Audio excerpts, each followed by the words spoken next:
Il y a des moments en politique internationale où tout se joue en quelques heures. Pas sur un champ de bataille, pas dans une salle de conférence secrète, mais devant les caméras, en direct. Et ce que j'ai vu cette semaine à Budapest m'a glacé le sang. Pas parce qu'un homme a dit quelque chose de faux, mais parce qu'il a dit quelque chose qui était vrai au moment où il le prononçait, et qui est devenu faux avant même que les journalistes aient eu le temps de éteindre leur micro. Restez avec moi, parce que ce qui s'est passé ces derniers jours va bien au-delà d'une simple bourde diplomatique. Ce que nous avons vu, c'est peut-être le début de quelque chose d'irréversible. Cela commence par un moment embarrassant, non pas pour Israël, non pas pour l'Iran, mais pour Washington. Le vice-président américain se tient à Budapest, explique avec un air grave qu'il n'y aurait eu sur la question du Liban qu'un legitimate misunderstanding, un simple malentendu, dit-il, et qu'Israël aurait proposé de se retenir un peu là-bas afin que les négociations n'échouent pas. Quelques heures plus tard, de lourdes attaques reprennent. Beyrouth continue de brûler. Le cessez-le-feu vacille. Et soudain, J.D. Vance n'a plus l'air d'un homme qui apaise une situation fragile. Il ressemble à un responsable politique que ses propres alliés viennent de contredire en temps réel. Je connais cette image. Je l'ai vue d'autres fois. C'est l'image d'un homme qui parle encore alors que le sol s'est déjà dérobé sous ses pieds. Et cette image-là, une fois qu'elle s'installe dans les esprits, elle ne part plus. Pour comprendre pourquoi ce moment est si important, il faut comprendre qui est J.D. Vance, pas l'homme des meetings, pas l'homme des slogans, l'homme de la promesse. Parce que Vance, depuis le début, représente quelque chose de très précis dans l'architecture du pouvoir trumpiste. D'un côté se tient Trump, bruyant, impulsif, addict à l'idée qu'un langage maximal produit une puissance maximale. Pour lui, la politique étrangère est presque toujours une épreuve de domination. Celui qui escalade en premier possède l'espace. Celui qui fixe la menace la plus dure dicte le climat. De l'autre côté se tient Vance, plus froid, plus contrôlé. En principe, l'homme qui devait couler le trumpisme dans une forme plus stratégique, plus propre intellectuellement. L'homme des explications. L'homme qui devait tirer une ligne à partir du chaos. Et c'est précisément là que réside la tragédie de son moment. Car plus Trump agit de manière chaotique, plus Vance flotte dans le vide. Il est censé représenter la stabilité, mais il ne contrôle pas les événements. Il est censé incarner la stratégie, mais il doit défendre des fragments tactiques qui changent d'heure en heure. Il est censé vendre l'art de gouverner, tandis que l'administration elle-même saute entre rhétorique de fin du monde et gestion fébrile des dégâts. Je me souviens d'avoir lu son livre, Hillbilly Elegy, il y a quelques années, un livre sur l'Amérique abandonnée, sur les gens qui ont l'impression que le système les a oubliés, sur la colère sourde de ceux qui ne voient jamais leur visage dans les journaux télévisés. Était un livre honnête, par moments poignant. Et je me suis dit à l'époque, cet homme comprend quelque chose que beaucoup de politiques ne comprennent pas. Il comprend la blessure. Mais comprendre la blessure d'un peuple et savoir gouverner une crise internationale, ce sont deux choses entièrement différentes, et Budapest vient de le montrer brutalement. Regardez la séquence des événements. Trump menace qu'une civilisation entière pourrait encore mourir dans la même nuit. Puis apparaît soudain un cessez-le-feu de 2 semaines. Puis on dit qu'on travaille étroitement avec l'Iran. Puis de nouveau que tout cela n'était qu'une étape intermédiaire fragile et que les forces armées américaines resteraient en position jusqu'à ce qu'un real agreement soit atteint. Pour un président qui se vend comme un génie de l'instinct, c'est déjà suffisamment déplaisant. Pour un vice-président qui doit donner à cette volatilité une apparence rationnelle, c'est politiquement presque pire encore, car chaque nouveau revirement dévore sa valeur ajoutée. Il n'est plus le stratège à venir. Il n'est plus que l'homme chargé de reconditionner le cycle d'actualité d'hier pour le cycle d'actualité d'aujourd'hui. J'ai couvert des crises diplomatiques depuis des années. Et ce que je reconnais dans cette séquence, ce n'est pas de la diplomatie, c'est de la gestion de la panique. Et ça ne se vend pas avec un costume bien coupé et une voix posée. Le point décisif est à Budapest. Vance s'est lui-même lié à une affirmation immédiatement vérifiable. Il a dit en substance que les Américains n'avaient jamais promis que le Liban ferait partie du cessez-le-feu.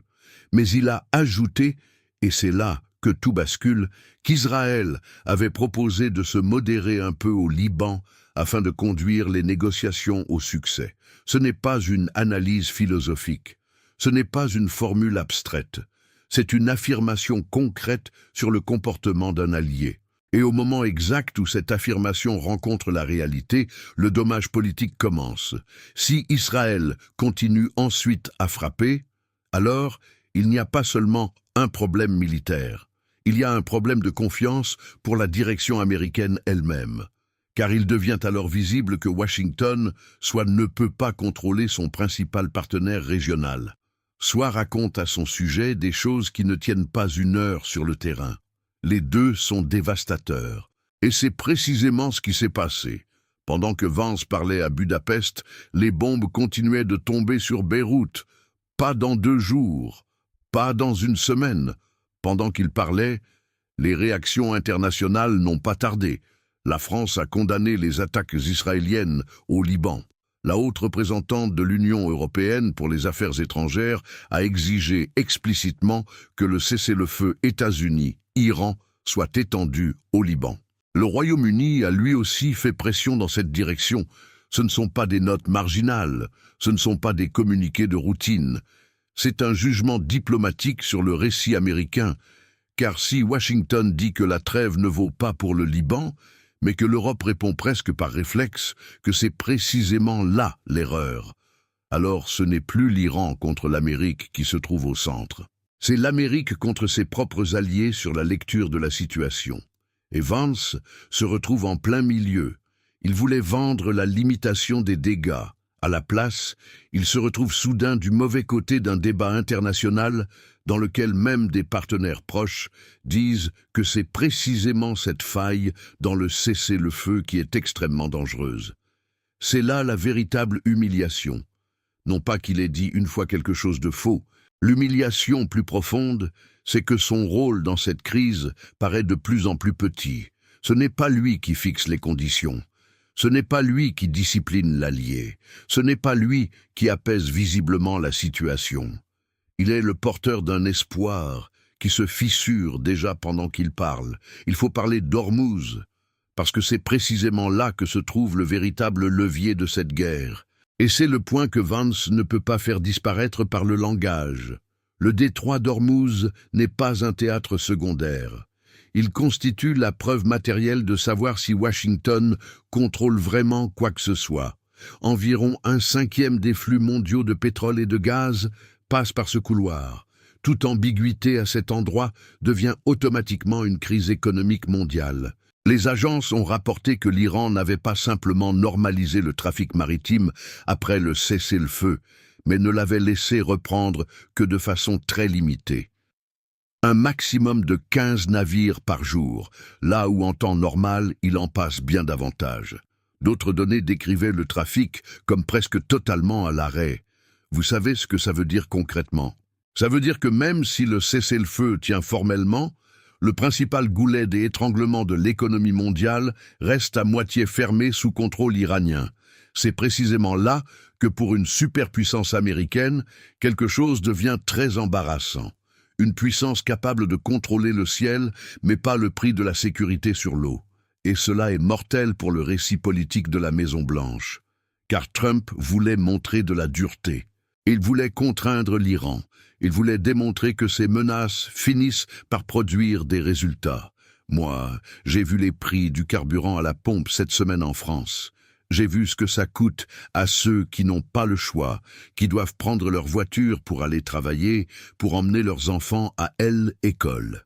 Et je me dis que pendant que les responsables politiques parlent de legitimate misunderstanding depuis des hôtels à Budapest, ce sont eux qui paient. Comme toujours, il y a quelque chose que je veux vous dire ici, quelque chose que les commentateurs des grandes chaînes évitent soigneusement. Le détroit d'Ormuz, pour beaucoup de gens en France, en Belgique, en Suisse, ça paraît lointain. Un nom sur une carte, Une ligne sur un atlas qu'on a feuilleté à l'école il y a 40 ans. Mais laissez-moi vous dire ce que ce nom signifie concrètement dans votre vie quotidienne. C'est votre facture de chauffage cet hiver. C'est le prix de l'essence quand vous faites le plein le vendredi matin. C'est le coût du transport qui se répercute sur tout ce que vous achetez au supermarché. Chaque fois qu'un tanker pétrolier ne passe pas par ce détroit, quelque part dans une raffinerie, dans une centrale, dans une usine, quelqu'un recalcule les marges et répercute la différence sur vous. Ce n'est pas de la théorie économique, c'est votre réel. Et pendant que Vance explique à Budapest que tout cela n'est qu'un légitime malentendu, ce réel continue de se dégrader. Voilà pourquoi je trouve cette crise si importante à analyser.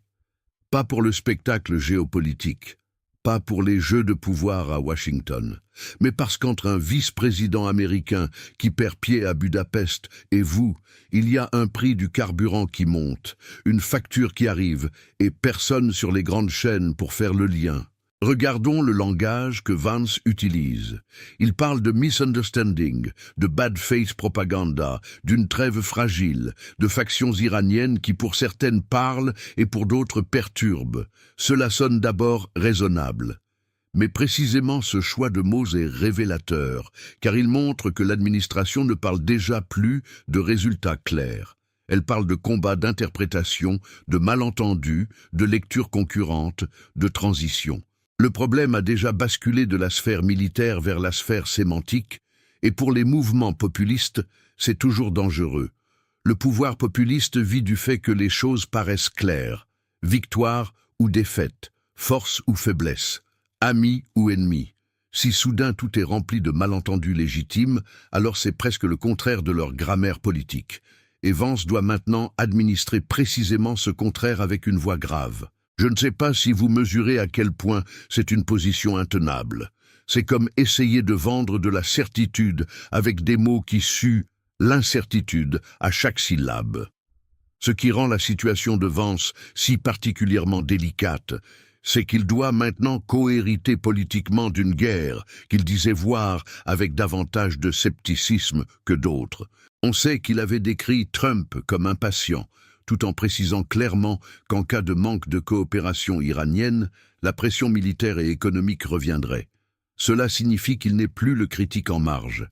Il est copropriétaire de la ligne. Et c'est précisément pour cela que chaque nouvelle humiliation devient automatiquement aussi la sienne. Pensez aux autres figures du camp Trump, qui ont tout relativisé pendant des années et qui paraissent soudain désemparés lorsqu'un nouveau gouffre s'ouvre sous les pieds du président. Pour Vance, c'est différent et bien plus grave. Ce n'est pas une figure médiatique qui se contente de commenter. Il fait partie de l'appareil. Il fait partie de la décision.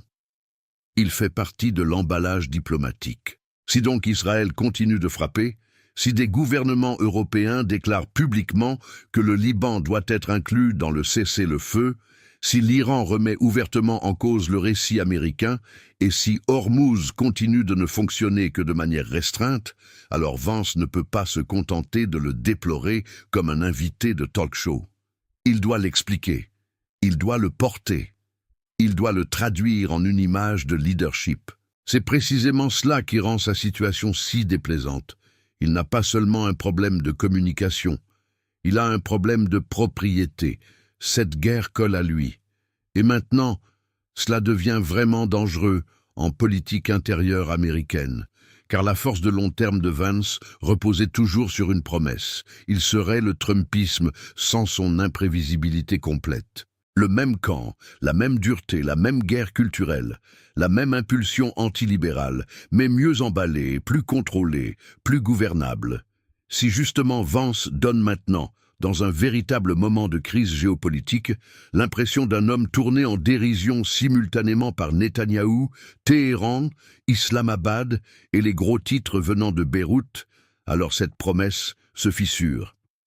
Alors il n'a plus l'air d'une version améliorée. Il ressemble à la voix plus polie du même problème.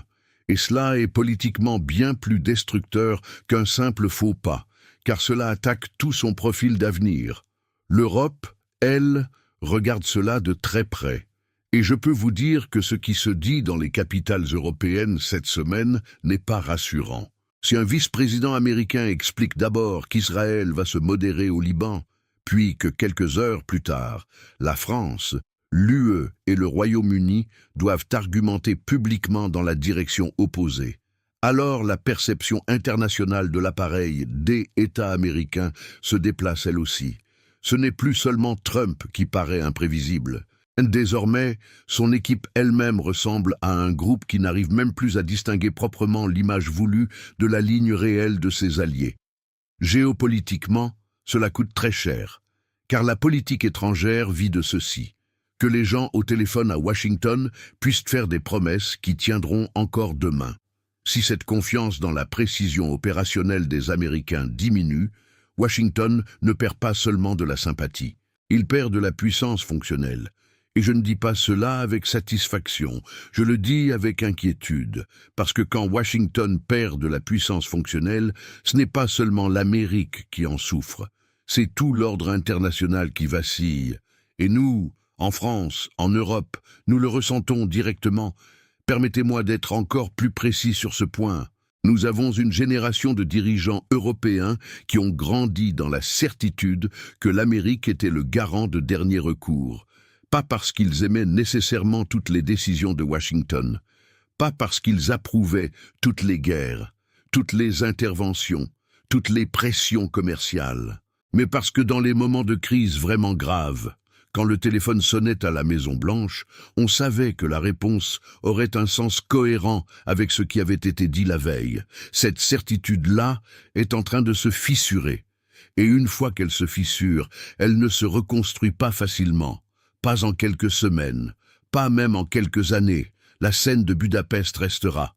Vance était censé y rayonner la force, le calme et le sérieux. Au lieu de cela, cette apparition marque peut-être le moment où beaucoup ont vu combien il restait peu de substance derrière les formules rassurantes. Un legitimate misunderstanding paraît raisonnable jusqu'au moment où des centaines de morts au Liban, des déclarations contradictoires de médiateurs et un Hormuz presque à l'arrêt montrent qu'il s'agit de bien plus qu'un simple malentendu. Il s'agit de l'incapacité de l'administration à donner une forme politique propre à une guerre comportant plusieurs fronts, plusieurs alliés et plusieurs lignes rouges. Et Vance est l'homme qui doit maintenant présenter cette incapacité avec une voix polie.